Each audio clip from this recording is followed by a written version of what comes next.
For generations, the birth of the United States has been traced to rebellion, revolution, and the breaking of imperial rule. But long before independence was declared, before slogans were shouted or armies raised against a king, America's future was already being shaped by a war it did not choose and barely understood. Fought across continents and oceans, this conflict reordered empires, exhausted treasuries, and altered the balance of power so completely that the old world could not hold. By the time the fighting ended, nothing was truly at peace, and the path toward an American nation had quietly become unavoidable. The Atlantic world of the mid-18th century moved with the confidence of long familiarity. Ships crossed known routes, carrying sugar, timber, furs, and people along paths worn smooth by decades of repetition. Administrations in London and Paris relied on ledgers, reports, and maps that suggested order and reach. Authority traveled slowly but predictably, sealed in wax and entrusted to wind and tide. From a distance, empire appeared stable, even routine sustained less by force than by habit. It was a world accustomed to managing distance, rivalry, and ambition without believing that any of these forces might escape control. Britain's American colonies sat firmly within this system. They were prosperous, expanding, and deeply tied to imperial trade networks. Coastal cities grew dense with merchants, warehouses, and ships' masts, while inland settlements pressed steadily toward forests and river valleys. Colonial assemblies argued over taxes and land grants, but these disputes rarely challenged the larger framework of imperial authority. Most colonists understood themselves as British subjects, beneficiaries of imperial protection and global commerce. The idea that this relationship might one day fracture lay beyond the horizon of common thought. Across the Atlantic, Britain's political leadership viewed the colonies through a similar lens. North America was valuable, but it was not yet central. It produced wealth, absorbed surplus population, and provided strategic depth against rivals, particularly France. Yet it remained one theater among many. Decisions affecting colonial life were made with European priorities in mind, shaped by parliamentary politics, dynastic concerns, and the balance of power on the continent. The empire assumed that colonial loyalty, reinforced by economic benefit and military protection, would endure without fundamental strain. France, meanwhile, remained confident in its global position. Though its settlements in North America were fewer and more scattered, they were bound together by rivers, forts, and alliances with indigenous nations. French administrators understood their strength not in numbers but in mobility and diplomacy. Control of key waterways and trading networks allowed France to project influence across vast interior regions, creating an imperial presence that appeared flexible and resilient. From Paris, this arrangement seemed sufficient to counter British expansion without provoking direct confrontation. Imperial rivalry, long a feature of European politics, was treated as a manageable condition rather than an existential threat. Britain and France had fought before, and they expected to fight again, but war was assumed to be limited, contained by precedent and diplomacy. Conflicts flared, treaties followed, and borders were adjusted. Each cycle reinforced the belief that competition could be regulated, that empire could expand without destabilizing the system that sustained it. The memory of previous wars bred familiarity rather than caution. On the North American frontier, this confidence masked a more fragile reality. Settlements advanced into contested spaces where imperial claims overlapped with indigenous homelands. Forts were built not only to defend territory but to signal intent, asserting presence in regions where authority was still negotiated rather than enforced. Traders, missionaries, and soldiers moved through landscapes shaped by alliances that shifted with circumstance. Violence occurred, but it was often localized, interpreted as a frontier problem rather than a sign of systemic strain. Indigenous nations occupied a central yet often misunderstood position within this world. They navigated imperial rivalry with strategic calculation, forming alliances that served their own interests and survival. European powers depended on these relationships to sustain influence beyond settled areas, yet rarely acknowledged the degree to which their imperial balance relied on indigenous consent and cooperation. This dependence was real, but it remained largely invisible within European capitals, where maps reduced complex societies to colored territories. Economic expansion further reinforced the illusion of control. Atlantic trade continued to grow, binding colonies and metropoles into a shared commercial rhythm. Profits flowed unevenly but steadily, encouraging investment and migration. Merchants trusted that sea lanes would remain open, that markets would remain accessible, and that political disputes could be managed without disrupting commerce. The machinery of empire appeared self-sustaining, driven forward by momentum rather than deliberate oversight. Communication delays contributed to this sense of stability. Orders took weeks or months to arrive, by which time circumstances on the ground had often changed. Local officials learned to act with discretion, improvising solutions that maintained surface order. These adaptations prevented crises from reaching imperial centers in their full complexity. What arrived instead were summaries, explanations, and reassurances, all filtered through layers of bureaucracy. The system absorbed strain without appearing to register it. Military preparedness reflected the same assumptions. Garrisons were small, budgets constrained, and forces dispersed. Empires relied on deterrence and reputation more than constant readiness. War, when it came, was expected to follow established patterns, fought by professional armies under recognizable rules. The possibility that conflict might expand beyond control, drawing in multiple continents simultaneously, was not seriously considered. Experience suggested limits, and those limits were trusted. Yet beneath the appearance of order lay accumulating pressures. Population growth in the colonies intensified competition for land. Imperial borders remained deliberately vague, allowing flexibility but inviting dispute. Diplomatic understandings relied on shared restraint that could not be enforced once local actors began to test boundaries. Each small decision, justified in isolation, nudged the system toward instability. Still, no single moment announced the danger. There was no clear break, no obvious warning. The confidence of empire rested on the belief that authority, once established, could be maintained indefinitely through precedent and power. Britain and France both assumed that their global positions were secure enough to absorb limited conflict without structural consequence. This belief shaped policy, muted alarm, and encouraged risk. It allowed leaders to interpret warning signs as manageable exceptions rather than symptoms of a deeper problem. By the early 1750s, the Atlantic world had reached a point where stability depended more on assumption than reality. The structures of empire remained intact, but they were increasingly strained by forces they could not fully see or measure. Prosperity, rivalry, and expansion continued side by side, reinforcing the impression that balance would hold. Few paused to consider how closely that balance depended on restraint, distance, and good fortune. This chapter closes not with crisis, but with continuity. The ships keep sailing, the settlements keep growing, and imperial administrations continue their routines. Nothing yet appears broken, but the confidence that sustains this world is built on foundations thinner than anyone is prepared to admit. The illusion of control persists precisely because it has not yet been tested, and because history has not yet demanded that its limits be revealed. Beneath the calm routines of imperial administration, rivalry between Britain and France persisted as a structural condition rather than an episodic dispute. The two powers had competed for influence, territory, and trade for generations, learning to coexist within an accepted pattern of limited conflict and negotiated settlement. Each war ended with treaties that rearranged borders without challenging the underlying logic of empire. This long familiarity bred confidence.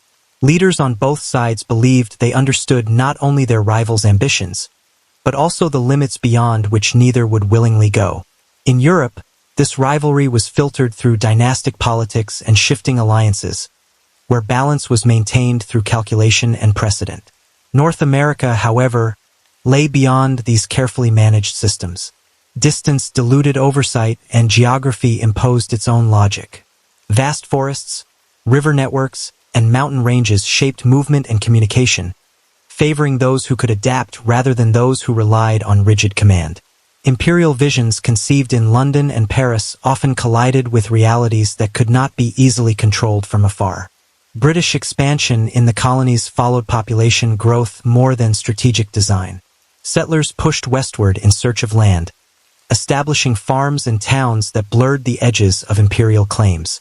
Their movement was steady and largely irreversible, driven by necessity and opportunity rather than policy. French authorities observed this expansion with concern, recognizing that numbers, not forts alone, would determine the future balance of power. The interior of the continent became a zone of quiet contest, where presence mattered as much as formal sovereignty. French strategy emphasized connection rather than settlement. Through a network of forts and trading posts, France sought to bind the interior together along rivers that linked Canada to Louisiana. This system relied heavily on alliances with native nations, whose knowledge, mobility, and manpower were essential to maintaining influence across vast distances. These alliances were not incidental. They were the foundation of French power inland. Yet they required constant negotiation, gifts, and restraint, binding French policy to relationships that could not be commanded outright. British officials understood this dependence but often underestimated its durability. Many assumed that indigenous alliances were fragile, easily broken by trade incentives or military pressure. This assumption reflected a broader imperial confidence that economic strength would eventually outweigh diplomatic complexity. It also obscured the agency of native nations, who assessed imperial rivalry according to their own interests and survival, shifting alliances when circumstances demanded. As imperial boundaries remained deliberately vague, friction increased. Surveyors, traders, and soldiers entered contested spaces carrying different interpretations of authority. A fort raised on one side was viewed as provocation on the other. Each move was justified as defensive, framed as a response rather than an initiation. This language of restraint masked the reality that rivalry was intensifying, driven forward by actions that accumulated faster than diplomacy could absorb. Economic ambition sharpened these tensions. Control of trade routes and access to resources promised not only profit but strategic advantage. Fur, land, and commerce intertwined with security concerns, making compromise increasingly difficult. Merchants pressed for protection, colonial officials sought clarity, and military officers advocated for stronger positions. Their recommendations traveled slowly to Europe, arriving as fragmented reports that rarely conveyed the full complexity of conditions on the ground. Native nations found themselves navigating an increasingly crowded and unstable environment. Their diplomacy balanced opportunity against risk, as imperial competition offered leverage but also danger. Alliances provided weapons and trade goods, but they also drew communities into conflicts not of their choosing. Decisions were shaped by memory of earlier wars, by proximity to settlements, and by the shifting calculus of survival. No choice was neutral, and restraint grew harder to maintain as pressure mounted. Attempts to manage rivalry through diplomacy continued, but they rested on assumptions that no longer held. Agreements drafted in Europe failed to account for frontier realities, where authority was contested daily through movement and presence. Orders to avoid escalation conflicted with demands for security, and local commanders were left to interpret intent amid uncertainty. Each side believed it was acting within acceptable bounds, even as those bounds narrowed. By the early 1750s, the struggle between Britain and France had taken on a different character. It was no longer confined to formal negotiations or distant battlefields. It had embedded itself in the landscapes of North America, in the choices of settlers, traders, soldiers, and native leaders.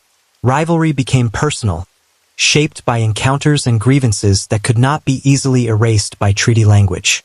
What distinguished this phase was not open war, but the erosion of restraint. Confidence in the manageability of competition persisted at higher levels of authority, even as conditions on the frontier grew more volatile. Each incident was treated as isolated, each response as measured. Yet together they formed a pattern that pointed toward confrontation. The imperial system, designed to regulate rivalry, was being tested by the very forces it had set in motion. This chapter closes with empires still formally at peace, their leaders convinced that diplomacy and precedent would continue to contain conflict. But the unresolved struggle beneath that confidence had moved closer to the surface, reshaped by geography, ambition, and alliance. The balance that once seemed durable now depended on choices made far from capitals, where control was weakest and consequences hardest to predict. The rivalry's persistence was sustained by habit as much as intention.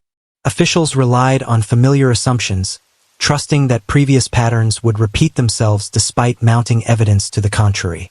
Reports that hinted at instability were interpreted through older frameworks, minimizing their significance. In this way, delay itself became a factor, allowing tensions to deepen without acknowledgement. The system did not collapse from ignorance, but from confidence that it could absorb pressures indefinitely. By the time that confidence began to erode, the mechanisms designed to preserve peace were already strained, and the space for genuine restraint had narrowed beyond easy recovery. What remained was a rivalry increasingly shaped by momentum, where intention mattered less than accumulation of actions set in motion. The first clashes unfolded in places that rarely appeared on European maps with any precision. Forest clearings, river junctions, and narrow trails became points of contact where authority was asserted through presence rather than proclamation. Colonial settlers moved with a sense of urgency born of proximity. Land once distant now lay within reach, and delay carried its own risks. For them, the frontier was not an abstract boundary but a lived environment of labor and exposure, where security depended on local decisions made without waiting for imperial approval. Colonial militias reflected this reality. They were part-time soldiers shaped by seasonal rhythms and local obligation rather than professional discipline. Their movements were practical, cautious, and often improvised. Officers balanced duty with familiarity, leading men they knew personally across terrain they understood intimately. These forces were not designed for large-scale war, but for protection and assertion, responding to threats as they appeared rather than as they were planned in distant councils. French forces approached the frontier differently, relying on smaller, mobile units drawn from regular troops and indigenous allies. Their strength lay in adaptation, moving quietly along rivers and through forests where conventional formations offered little advantage. They viewed the interior as a connected space, where movement and alliance mattered more than fixed occupation. This approach required trust in local commanders and partners, granting them discretion that blurred the line between instruction and initiative. Indigenous nations found their territories increasingly crowded by competing claims. Paths once used for trade or seasonal movement became corridors of military significance. Villages were drawn into conflict not through declaration, but through necessity, as proximity forced choices. Alliances were reaffirmed or reconsidered based on immediate survival, not distant promises. The presence of armed groups altered daily life, introducing uncertainty that demanded constant vigilance and recalibration. Initial incidents were small in scale but large in implication.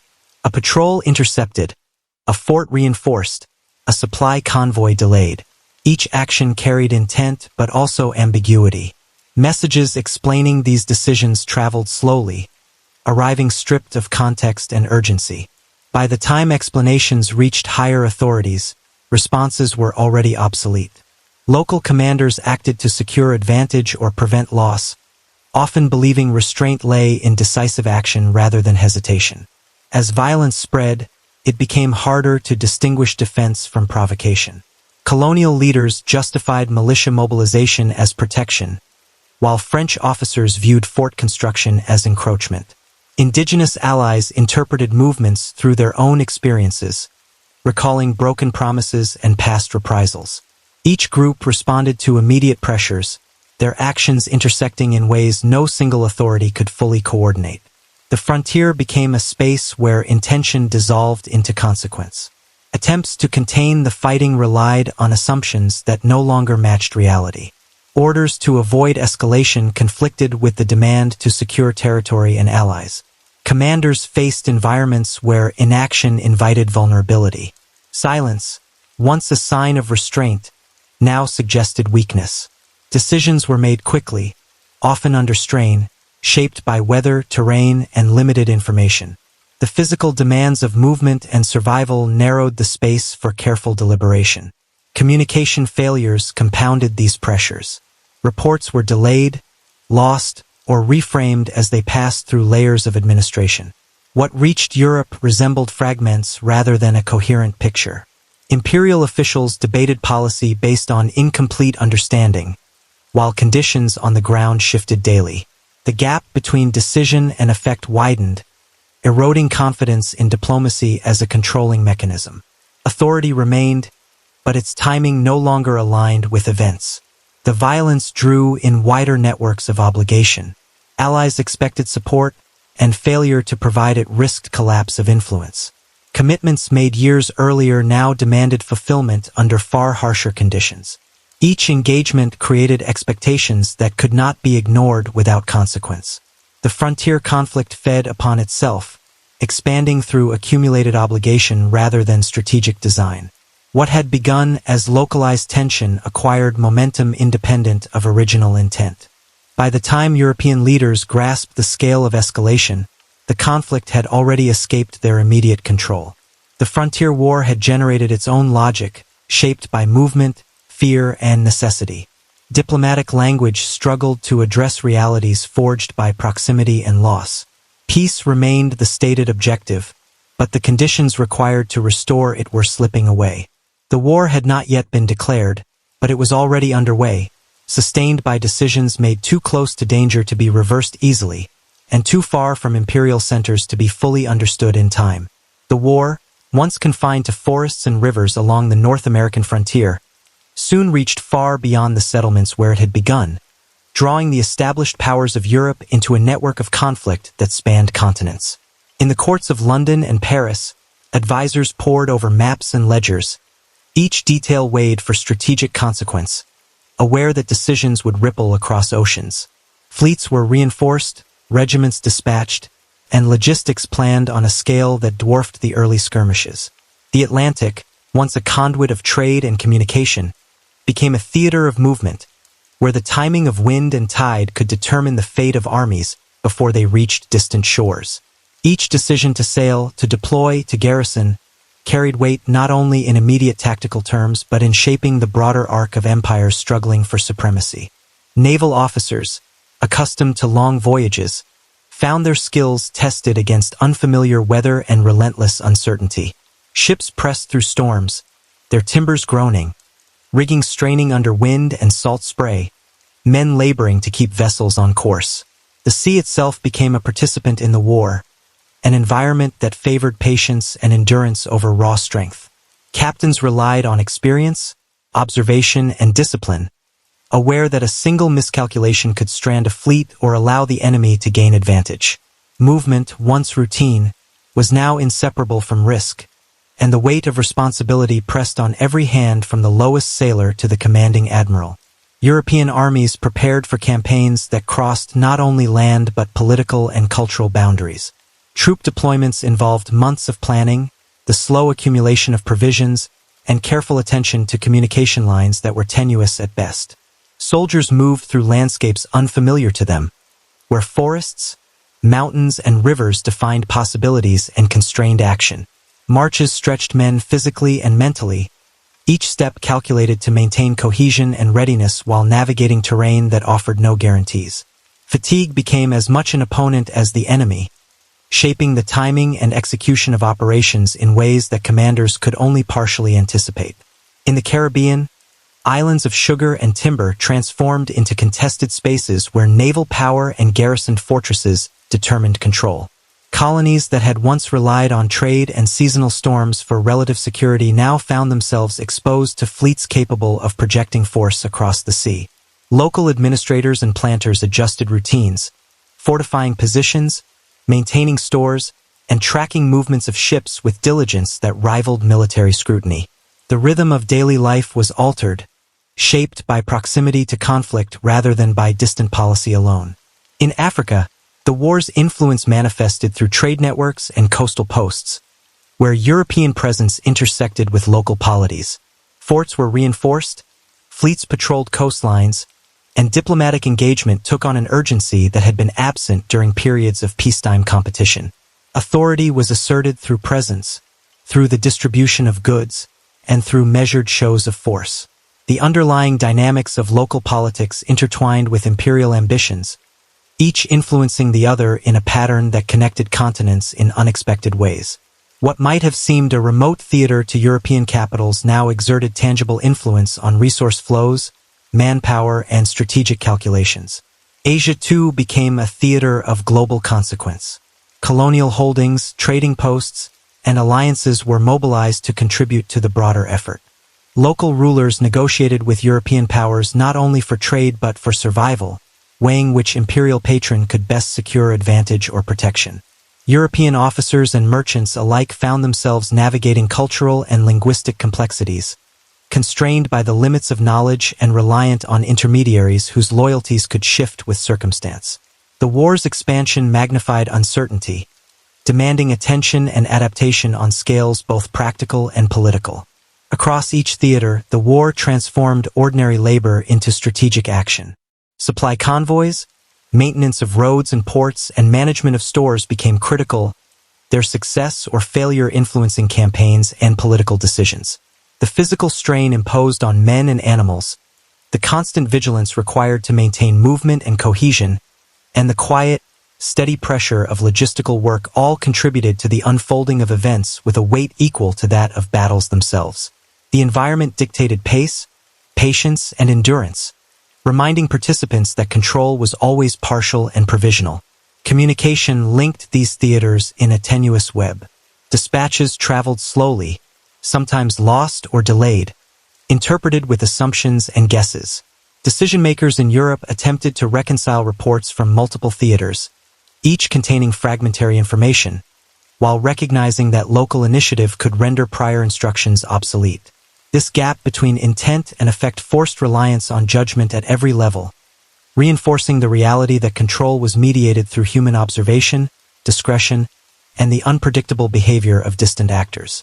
Orders became guidance more than command, shaping outcomes without dictating them entirely. The expansion of conflict illuminated the interdependence of empires. Success in one theater influenced calculations in another, while setbacks prompted reallocation of resources and reevaluation of strategy.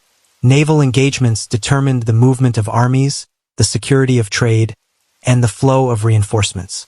Fortifications in one region constrained or enabled operations elsewhere. Diplomacy and negotiation were exercised with the knowledge that local conditions could render agreements fragile. The war's interconnected nature meant that actions were rarely isolated, and consequences accumulated across space and time.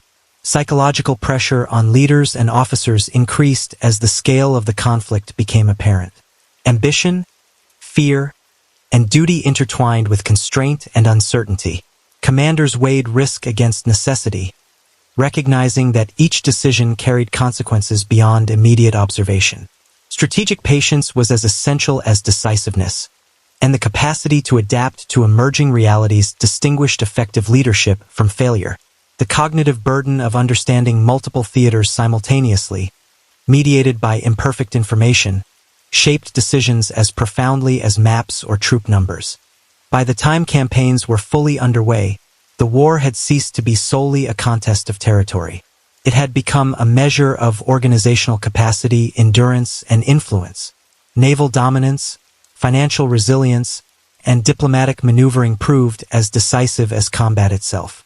Empires were tested not only by battlefield engagement but by their ability to mobilize, coordinate, and sustain operations across vast distances. The struggle illuminated the interconnectedness of the Atlantic world and beyond, revealing that supremacy depended on integration of strategy, resources, and execution rather than on any single tactical success. In this phase, consequences were cumulative. Small miscalculations in one theater reverberated elsewhere. Delays, miscommunications, and unforeseen obstacles shaped outcomes that no single authority could entirely predict or control. The war's expansion rendered previous assumptions about manageability obsolete. Patterns of engagement emerged not from deliberate design alone but from the interaction of environment, human decision, and material constraints. Imperial confidence, once rooted in familiarity, faced challenges that demanded constant attention, adaptability, and measured restraint. By the end of this period, the conflict had truly become global, connecting North America, Europe, the Caribbean, Africa, and Asia in a network of action and consequence. Authority was asserted through fleets and forts, diplomacy and negotiation, and through the careful management of human and material resources. Yet these exertions carried risk, and the capacity of empires to sustain them was being tested. The war's expansion demonstrated that supremacy was contingent, fragile, and dependent on more than the will of any single ruler. The interplay of distance, decision, and environment shaped an interconnected struggle whose outcome would redefine the contours of global power. Britain's early successes in the conflict were measured not only in territory gained but in the careful orchestration of resources and timing. Victories at key locations demonstrated the reach and coordination of British forces, from disciplined regiments moving through dense forests to naval squadrons asserting control over crucial waterways. These accomplishments were the result of months of preparation, careful reconnaissance, and the steady execution of orders that relied as much on endurance as on initiative. Soldiers moved through challenging terrain, weighed down by equipment and uncertainty, yet disciplined to maintain formations that allowed them to exert influence far beyond the immediate battlefield. Each movement required coordination with supply lines, reinforcement schedules, and local allies whose cooperation was neither guaranteed nor effortless. The physical strain on men and animals alike was constant, shaping the tempo of operations and the reliability of outcomes. French responses, by contrast, revealed the limits of centralized command over dispersed forces. Forts and settlements that once projected influence now appeared isolated, vulnerable to coordinated pressure from multiple directions. Communications lagged, causing confusion and delays in the implementation of strategy. Local commanders were forced to act with partial knowledge, balancing defensive needs with the demands of loyalty to distant authorities. Their decisions reflected both the strengths and weaknesses of French operational methods, flexibility in deployment but vulnerability to cumulative pressure when faced with sustained and coordinated opposition. The psychological weight of responsibility pressed upon officers, who were aware that failure in one sector could compromise broader strategic aims. Alliances, both European and indigenous, began to show strain under these conditions. The networks of obligation and expectation that had sustained influence for decades required constant maintenance. When British victories disrupted French control in key regions, indigenous allies reconsidered commitments, balancing loyalty against survival and opportunity. The intricate calculus of alliance, trust, and expediency became a defining feature of the campaign, influencing the pace and character of operations. In some areas, formerly cohesive groups fractured, creating openings for British forces to extend control and apply pressure in ways that French planners had not anticipated. The accumulation of success also generated internal burdens.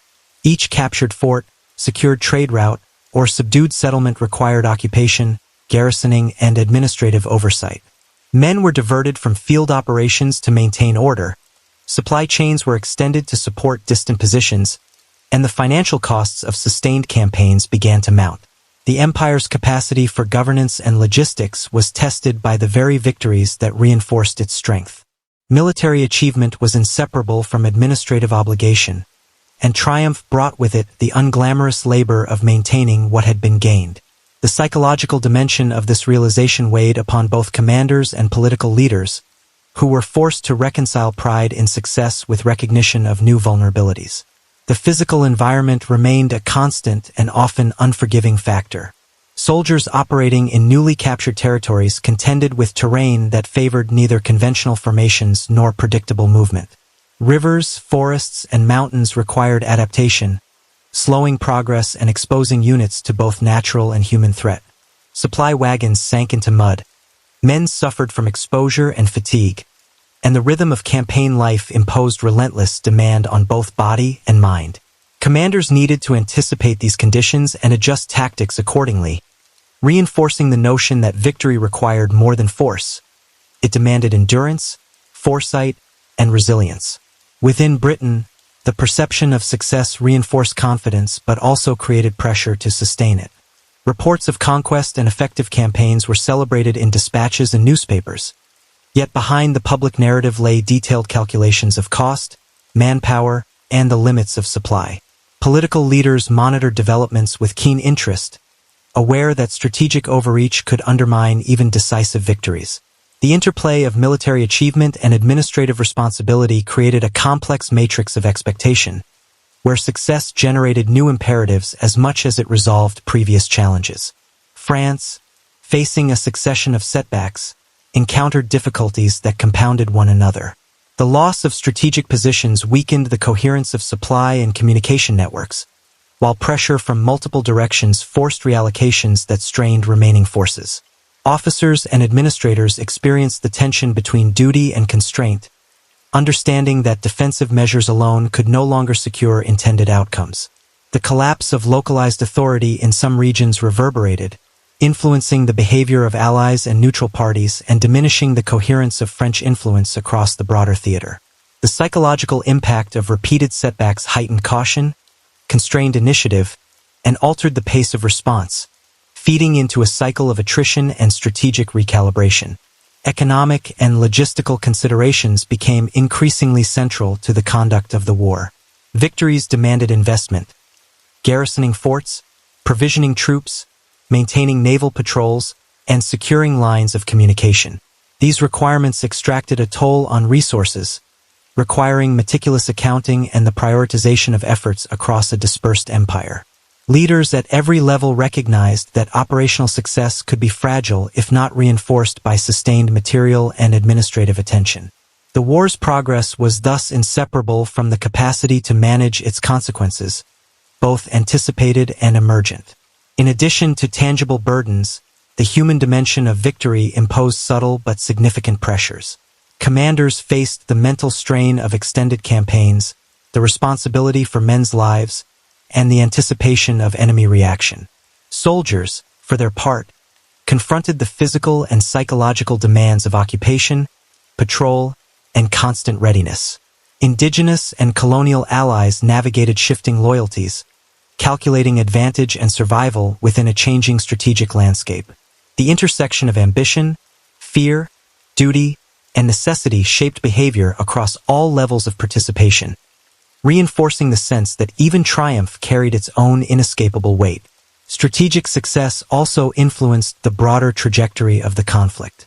British control of key regions created momentum that allowed further operations, while French weakness constrained available options.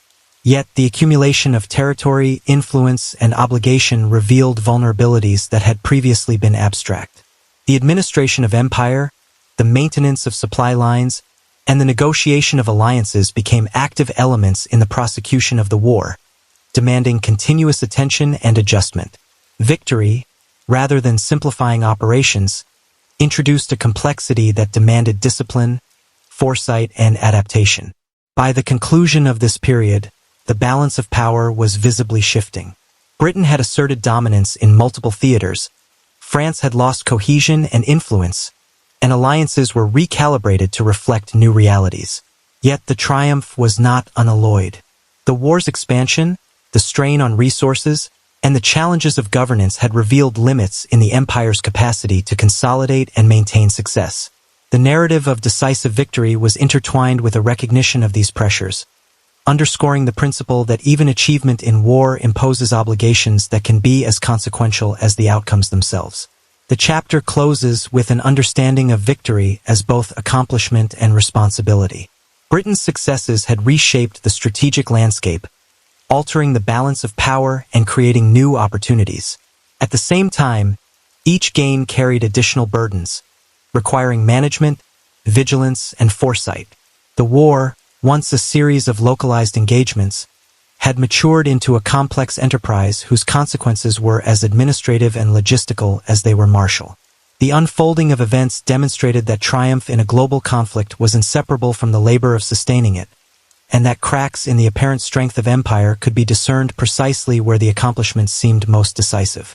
The continuation of global conflict imposed pressures that extended far beyond the battlefield, reaching into the core of imperial administration and finance.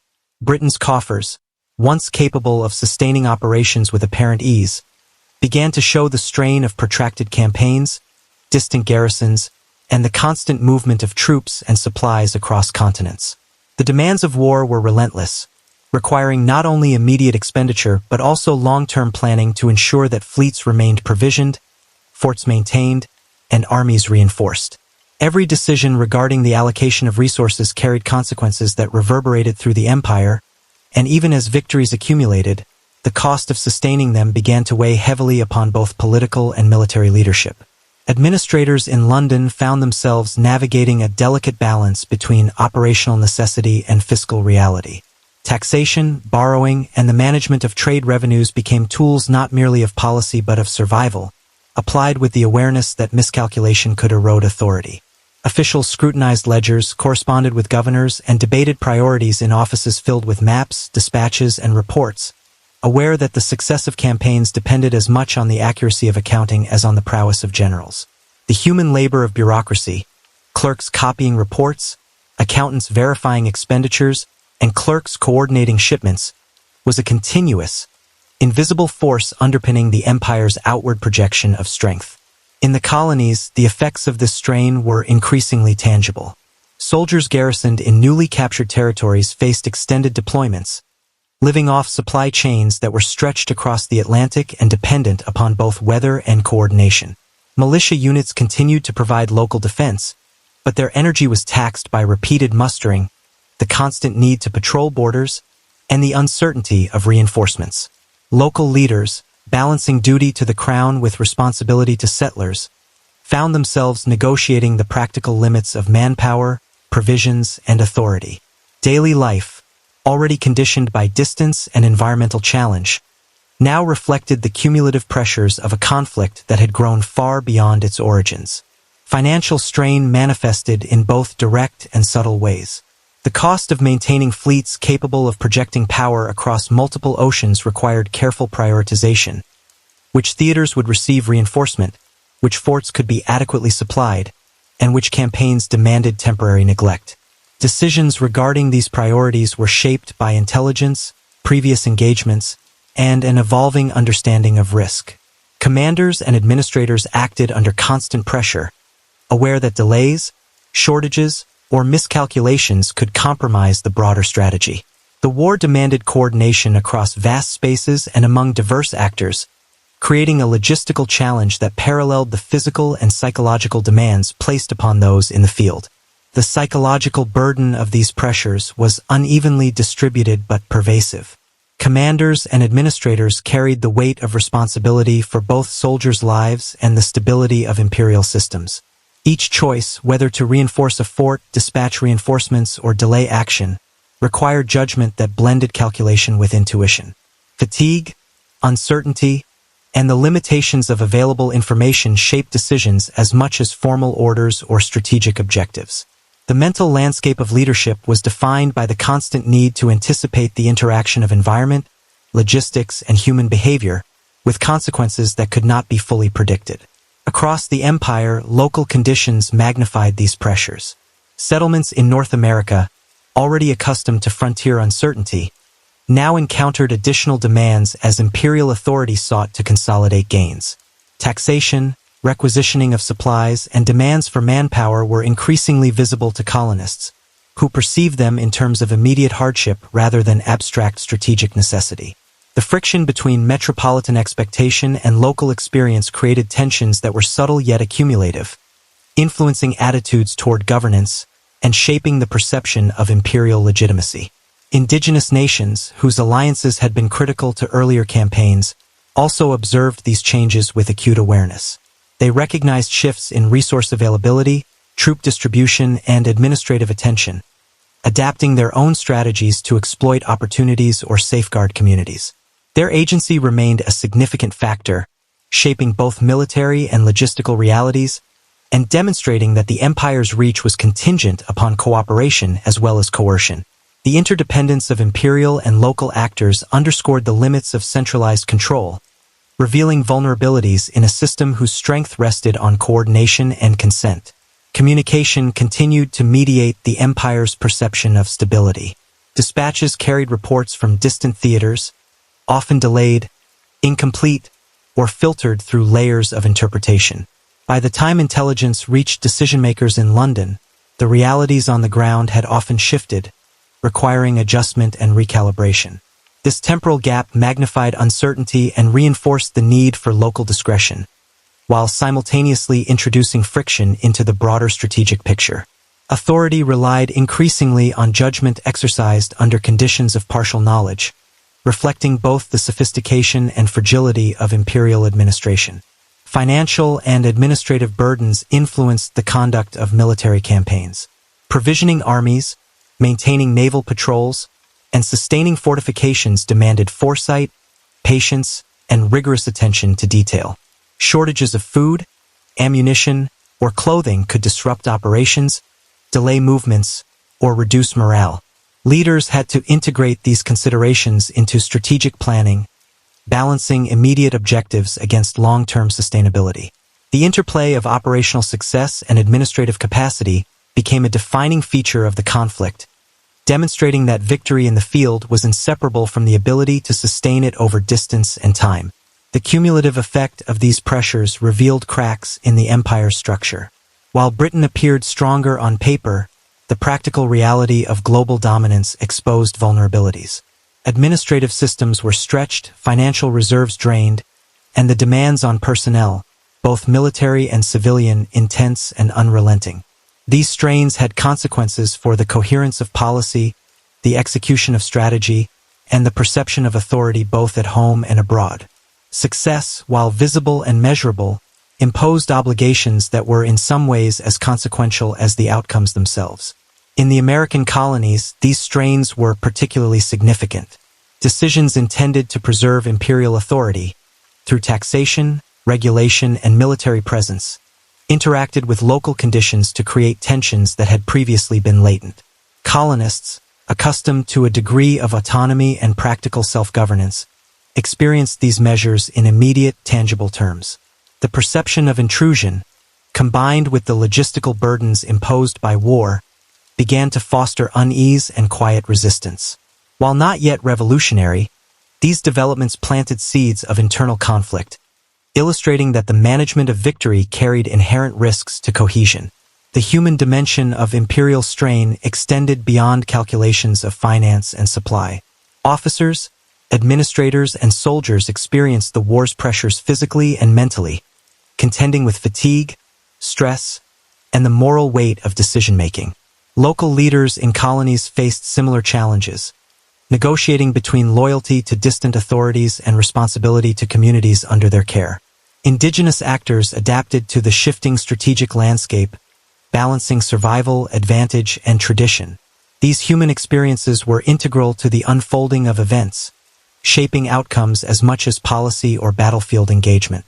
By the end of this period, the empire's apparent strength was inseparable from the costs required to maintain it.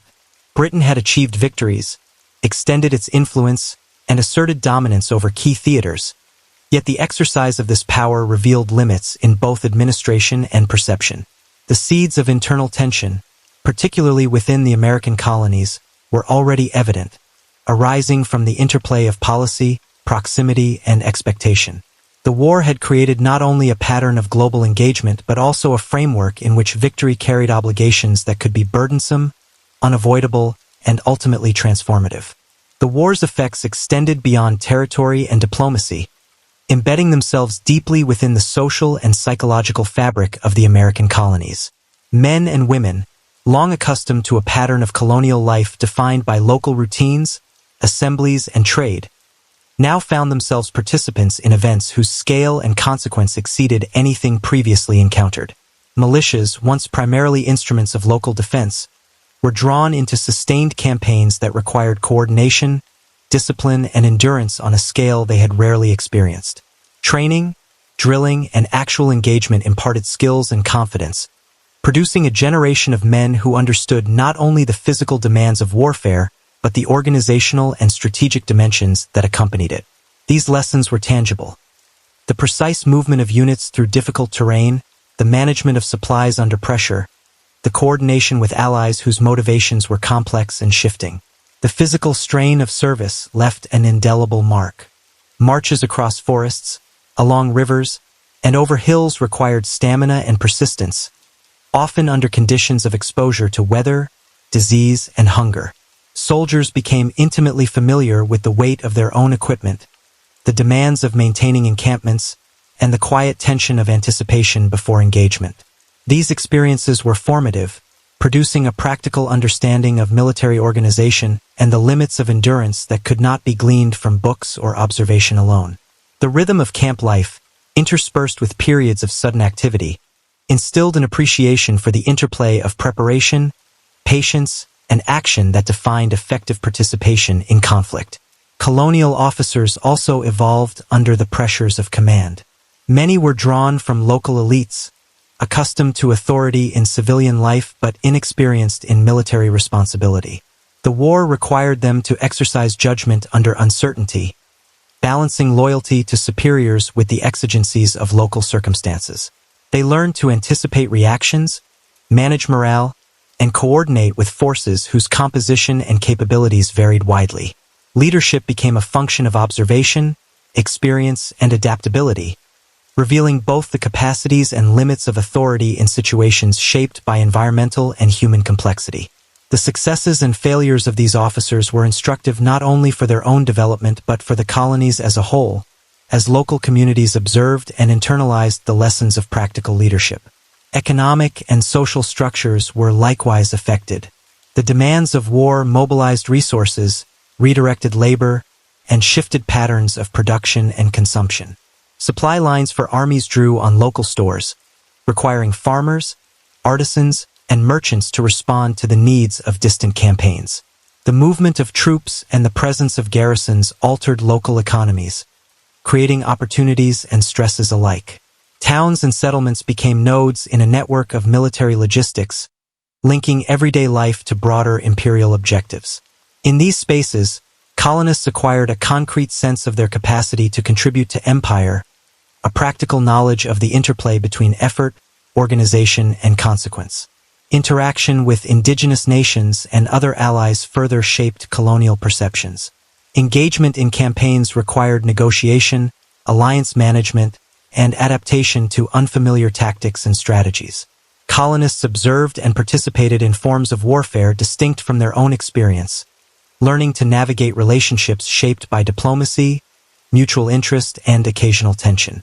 This exposure expanded their understanding of the complexity of empire, revealing both the limits of European authority and the agency of local actors whose cooperation could not be assumed. The result was a more sophisticated appreciation of power, strategy, and negotiation, grounded in direct experience rather than abstract theory. The cumulative effect of these experiences subtly altered colonial identity. Confidence in military capability grew alongside practical knowledge of logistics, terrain, and diplomacy. Communities began to perceive themselves not solely as passive subjects of imperial authority, but as active participants capable of shaping outcomes within their local context. Loyalty outwardly remained intact, expressed in obedience and participation, but it was now informed by a clearer sense of capability and contribution. The relationship between colony and crown was no longer solely hierarchical. It was tempered by experience, negotiation, and an emerging awareness of mutual dependence. Psychologically, the war instilled a nuanced mixture of respect, caution, and self-assurance. Colonists understood both the power of the empire and the limits of centralized control, recognizing that authority depended on enforcement, cooperation, and practical capability as much as on formal decree. This insight produced a tempered confidence, awareness of potential, tempered by the recognition that action carried responsibility, risk, and consequence. The interplay of aspiration, constraint, and experience shaped attitudes toward governance, loyalty, and autonomy in ways that would persist beyond the immediate conflict. Social cohesion within colonies was also affected. Shared experiences of mobilization, hardship, and engagement fostered networks of mutual reliance.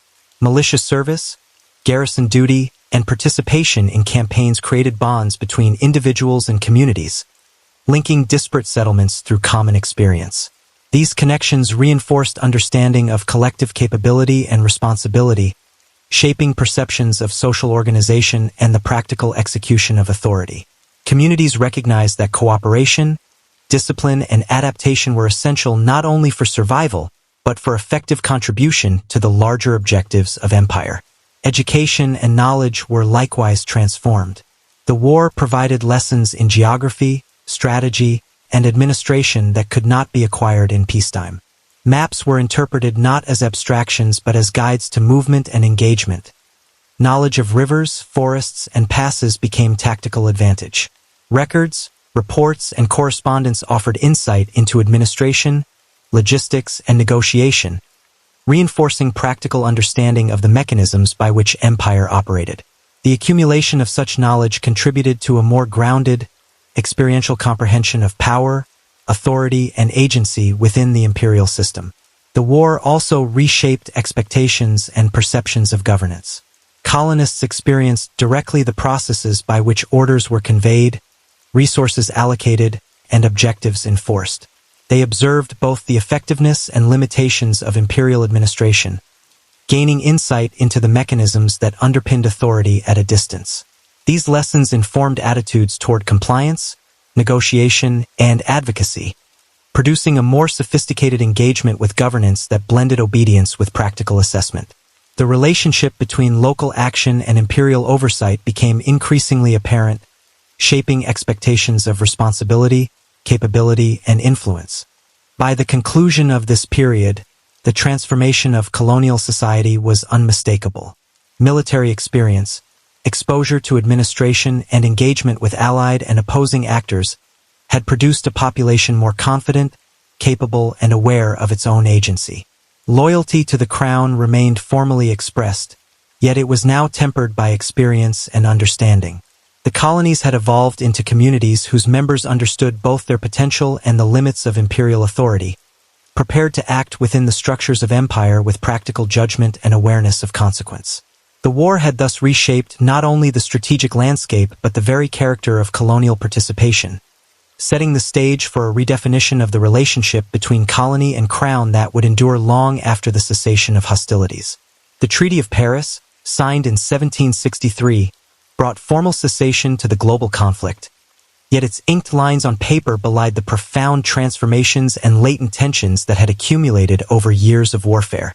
Britain emerged with vast new territories, its empire stretching across North America in ways previously unimagined, claiming lands that encompassed formerly French colonies and strategic regions along critical waterways.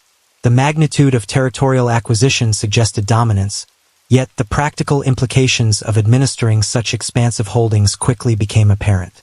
Forts and settlements required garrisoning, supply lines extended across immense distances, and colonial populations now fell under intensified scrutiny.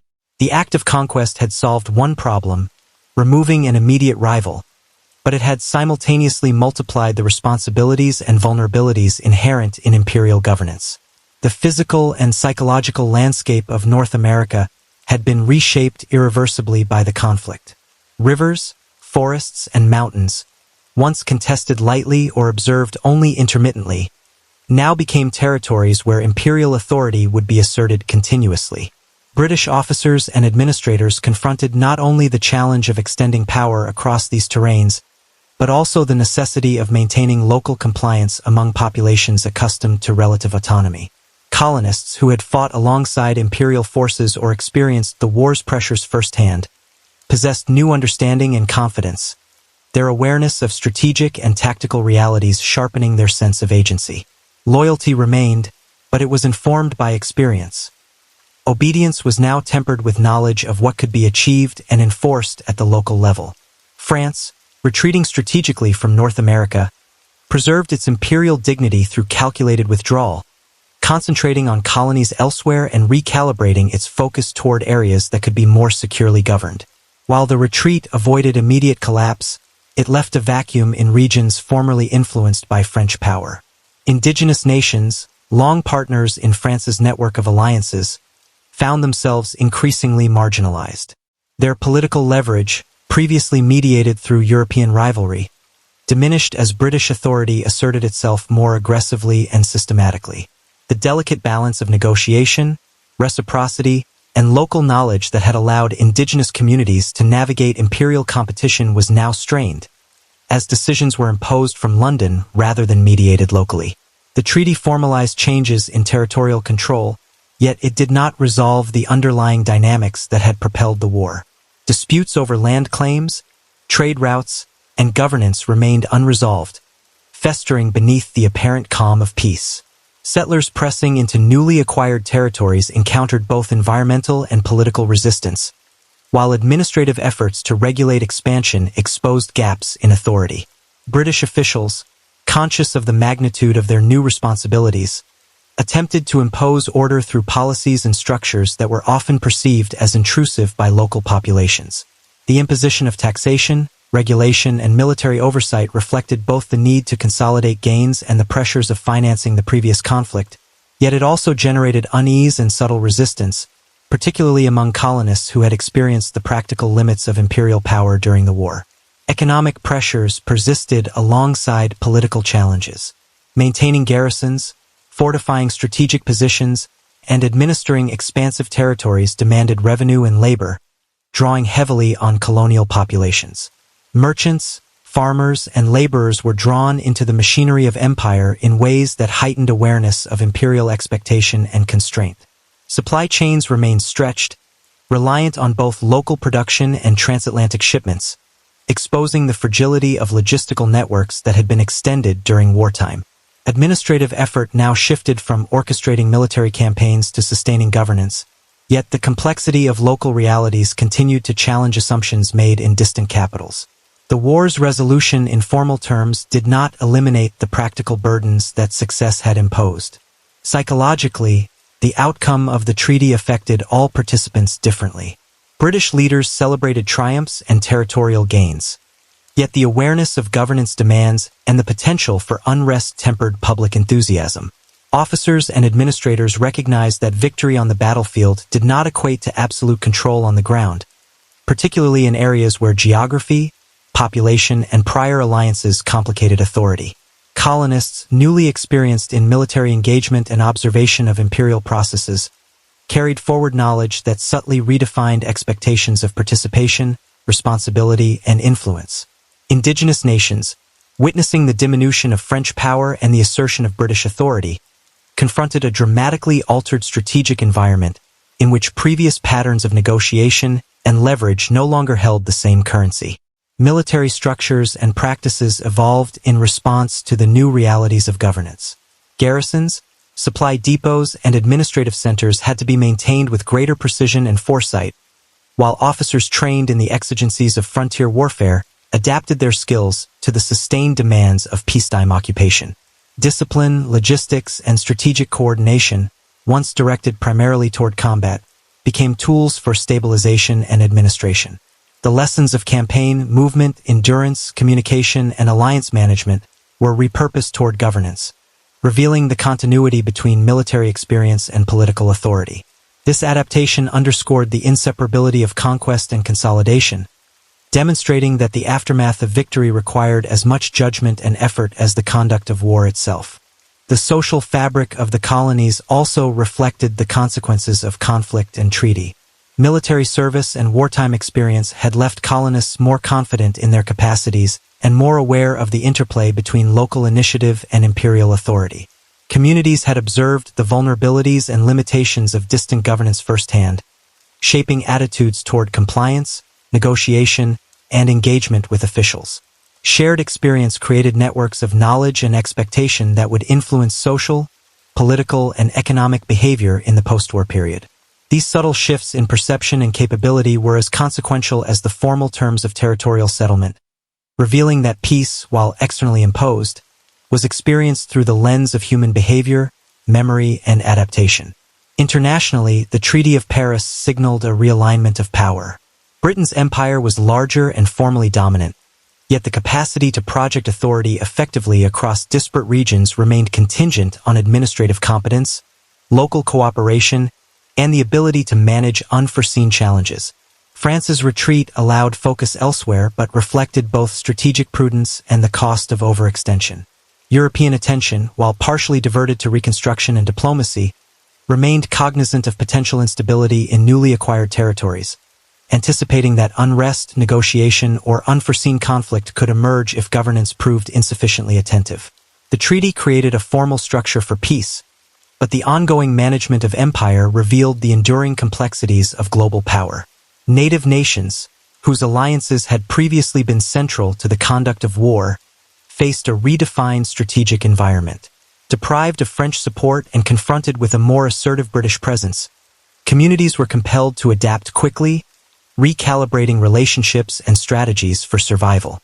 Their influence, once amplified through the dynamic of European rivalry, was now constrained, altering patterns of trade, diplomacy, and territorial occupation.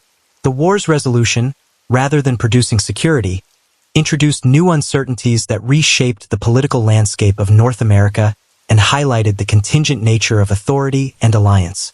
By the conclusion of the Treaty of Paris, the world appeared formally at peace, yet beneath the surface, the effects of global conflict were evident. Britain's empire had expanded to an unprecedented scale, France had retreated strategically, and indigenous influence had been curtailed. Yet governance was more challenging, logistics more complex, and social dynamics more volatile than before. The war had resolved immediate disputes over territory and supremacy, but left a legacy of structural, economic, and psychological pressures that would shape the empire for decades. The formal end of hostilities marked not the conclusion of consequence, but the beginning of a period in which the management of victory, the consolidation of authority, and the navigation of latent tensions would define the trajectory of North America and the Atlantic world. The conclusion of formal hostilities revealed that victory, while tangible in maps and treaties, carried consequences that extended deep into the social and political fabric of the empire. Britain's efforts to consolidate gains in North America involved measures intended to stabilize authority, maintain order, and ensure the continued flow of revenue necessary to offset the immense costs of global conflict. These measures were practical in intention but profound in effect. Policies concerning taxation, regulation, and representation, developed in distant offices in London with a focus on efficiency and control, collided with the lived experience of colonial populations whose expectations and habits had been shaped by decades of relative autonomy. Every decree, every fiscal adjustment, reverberated through towns and settlements, altering relationships, reshaping priorities, and fostering awareness of the limits and obligations inherent in imperial authority. The imposition of taxation was immediate and deeply felt. Revenue measures were framed as necessary to support ongoing defense and administration, particularly in regions newly acquired or contested during the war. Soldiers still stationed in frontier garrisons depended on local supply networks, and the cost of maintaining these forces was passed on to colonists in the form of levies, duties, and enforcement of previously neglected fiscal obligations. Merchants, traders, and artisans confronted new assessments that intersected with the rhythms of commerce, creating friction that was both economic and psychological. Individuals who had contributed manpower, resources, or local knowledge during wartime now encountered formalized expectations that rendered them financially accountable in ways that were both immediate and unavoidable. The tangible impact of policy was inseparable from perception, and many colonists began to recognize that imperial authority could impose burdens without necessarily providing corresponding benefit or consultation. The assertion of authority extended beyond taxation into administrative and military oversight. British officers and officials enforced regulations regarding land claims, settlement, and trade with an attention to detail informed by wartime experience and strategic priorities. Forts and outposts previously focused on external threats now served as instruments of internal governance.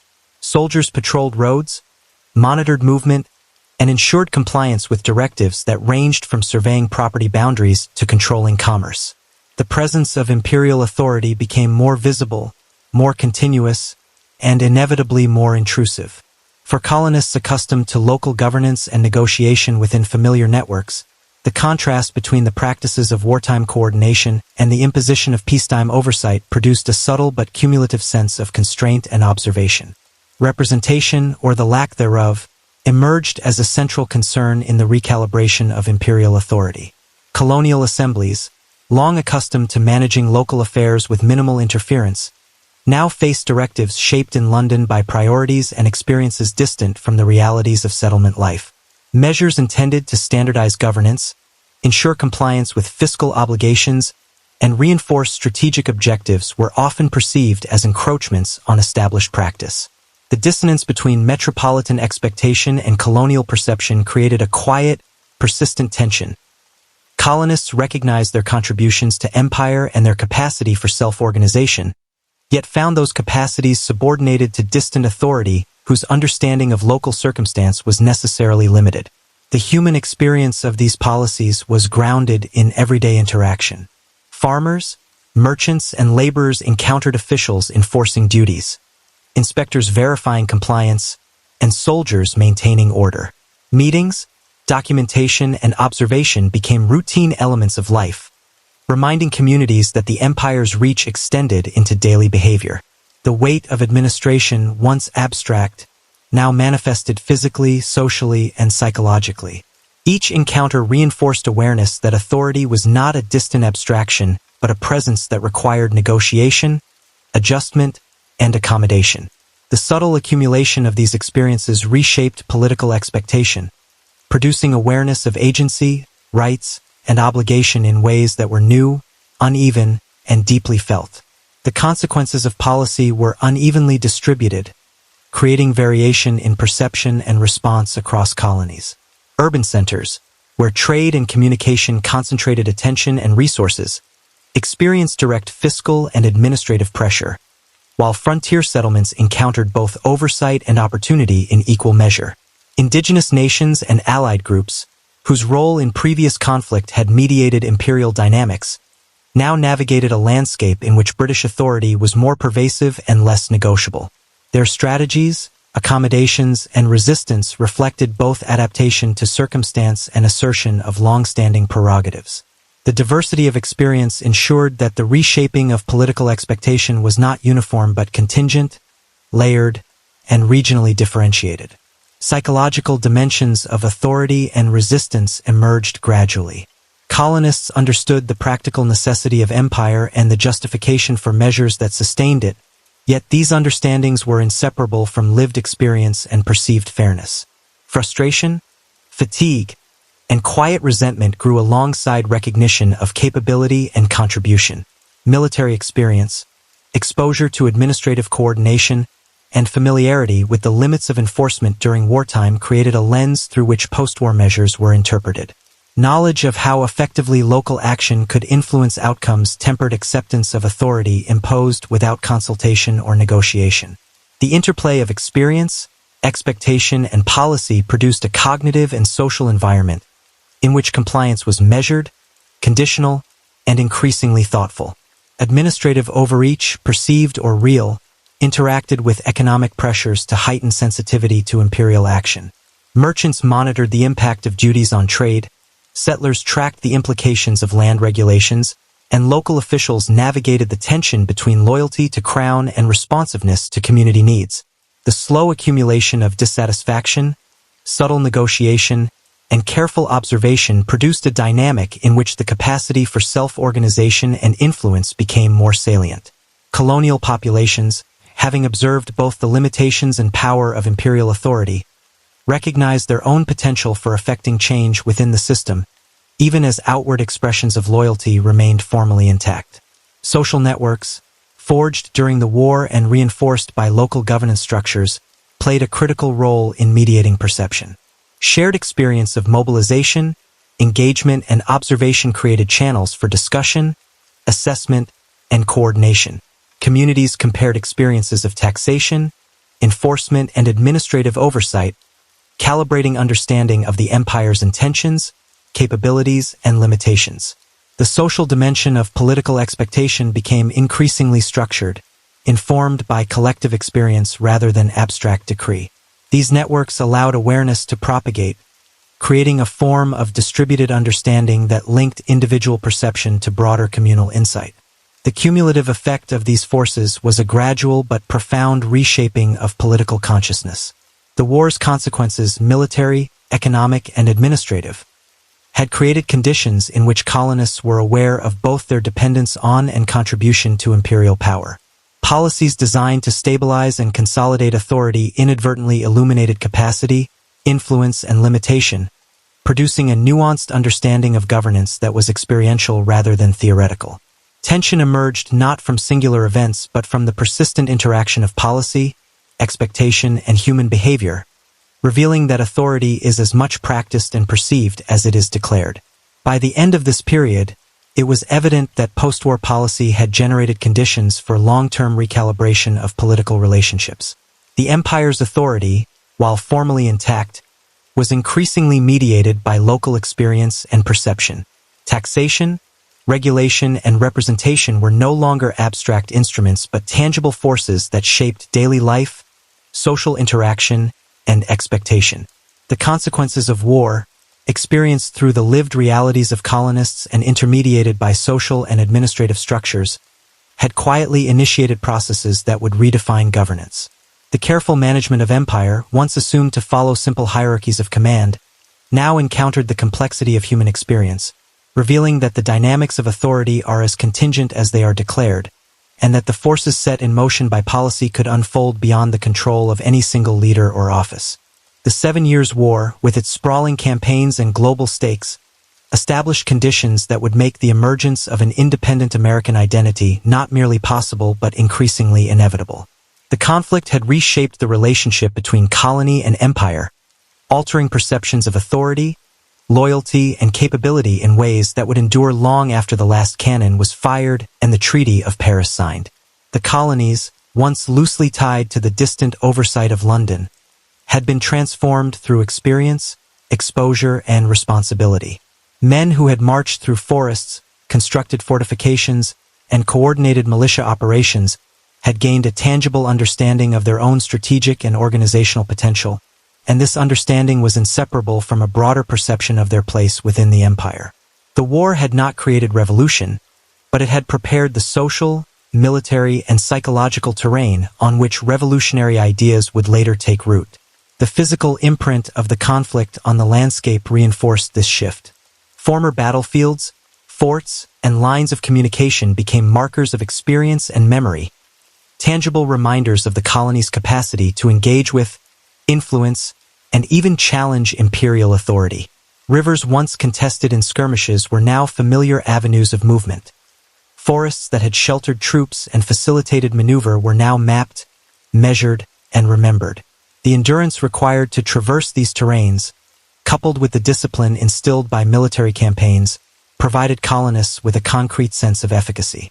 These lessons were not abstract. They were practiced, embodied knowledge that shaped expectations of both governance and self-determination. Colonial society itself had evolved under the pressure of war. Participation in militias, coordination with officers, and engagement with logistics and supply networks produced networks of trust, competence, and leadership across towns and settlements. Communities that had experienced the necessity of cooperation under duress began to recognize their collective capability, understanding that local initiative could have tangible effect even within the constraints of imperial oversight. This awareness subtly redefined the social contract. Loyalty remained, but it was informed by practical experience, tempered by recognition of both potential and limits. The war had generated a generation of leaders, organizers, and strategists whose understanding of power was grounded in reality rather than abstract authority. Simultaneously, the administrative and fiscal burdens imposed after the war revealed the tension between imperial expectation and local capacity. Britain's attempts to consolidate authority through taxation, regulation, and oversight intersected with colonial experience in ways that generated friction. Colonists who had contributed to the war effort understood the scope of imperial power but also its limitations, and they measured policy against the practical realities they had observed. Resistance was not yet overt rebellion, but a careful calibration of compliance, negotiation, and expectation. Political consciousness had expanded, informed by both the experience of conflict and the demands of post-war governance. The war had illustrated that authority was contingent, that obedience was mediated by perception, and that local agency could influence outcomes in meaningful ways. The global dimension of the conflict also reshaped American horizons. The colonies' participation in a theater that extended across continents and oceans exposed them to the broader stakes of empire. Knowledge of strategic considerations, trade networks, and alliance politics cultivated a perspective that transcended parochial concerns, fostering an awareness of the interconnection between local action and imperial consequence. Colonists had observed both the strength and fragility of empire, recognizing that while Britain could assert dominance through force, this dominance relied on sustained commitment, coordination, and cooperation that could be tested, leveraged, or even resisted. Such understanding informed emerging notions of identity, responsibility, and potential within the colonial framework. The psychological transformation was equally profound. Experience of the war instilled confidence, a measured assertiveness, and an appreciation for the complexities of authority and governance. Colonists understood their own capacity to influence events, negotiate outcomes, and contribute materially and strategically to imperial objectives. These lessons fostered a sense of identity distinct from mere subjecthood. Individuals and communities recognized the interplay between capability, obligation, and expectation. Authority was no longer abstract. It was relational, contingent, and observable in practice. The foundations of a distinct political consciousness had been laid, embedded in experience rather than ideology. Economic and social structures reflected the cumulative consequences of the conflict. Supply networks, labor distribution, and local governance had been tested, revealing both capacity and limitation. Merchants, artisans, and farmers had participated in the logistical and material demands of empire, gaining knowledge of how local effort translated into strategic consequence. Communities that had mobilized to support campaigns now recognized the mechanisms by which authority, compliance, and contribution intersected. These structures, once primarily functional, now carried an additional dimension of awareness, expectation, and capacity that would shape post-war interactions with the Crown and with one another. The indigenous dimension of the conflict underscored the limits of imperial authority and influenced colonial perception of self and power. Native nations, long participants in the dynamics of European rivalry, found themselves marginalized as British control expanded. Their strategies, negotiations, and autonomy had been critical in shaping outcomes, and their displacement highlighted the contingent nature of authority. Colonists observed these dynamics, noting both the leverage and vulnerability inherent in relationships with external powers. Lessons drawn from these interactions reinforced awareness of the capacity for agency, adaptation, and strategic calculation in the shaping of their own future. By the final years of post-war adjustment, it was evident that the war's consequences were both structural and psychological, material and perceptual.